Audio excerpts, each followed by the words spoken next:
muri yeZimbabwe aiwa yamaona kuti nhau yemafresh elections iya yazokora moto nokuti takuona kuti zvakuplaniwa nevanhu zvakuitwa nevanhu aiwa kwakuda kuvhura hombe manje muri yeZimbabwe nhau yesummit iri da kuitwa muZimbabwe vanhu vaitora seopportunity yekuprotesta aiwa against ZANU-PF vachiti toda kuprotesta aiwa SADC iripo kuti mafresh elections agoitwa muri yeZimbabwe. Saka muendera nemashoko aya ndokukurudzira bva wasubscribe wolike wotina on the bell icon tombochana maupdates andokupa pano paZim News Live nekuti muzara nhasi nhau dzinobuda mbepari muAfrica dzinzi SADC discusses security concerns in Zimbabwe. Zvanoendera mberi vachiti the SADC secretariat sat down on Monday to discuss the security threats in holding SADC summit of head of states in Zimbabwe.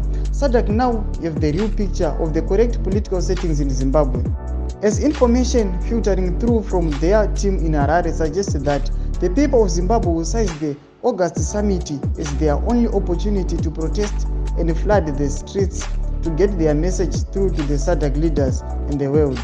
The SADC secretariat had an urgent special sitting on Monday. They discussed the security threat in holding the SADC summit in Zimbabwe.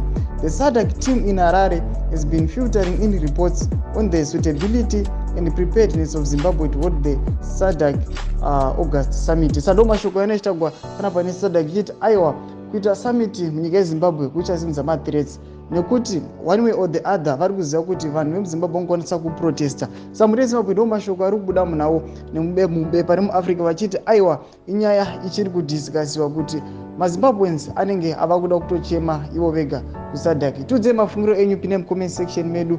Aiwa musakangana kusubscribe kulike pachinotina on the bell icon. Tirambochiona maupdates andokupa pano paZim News Live.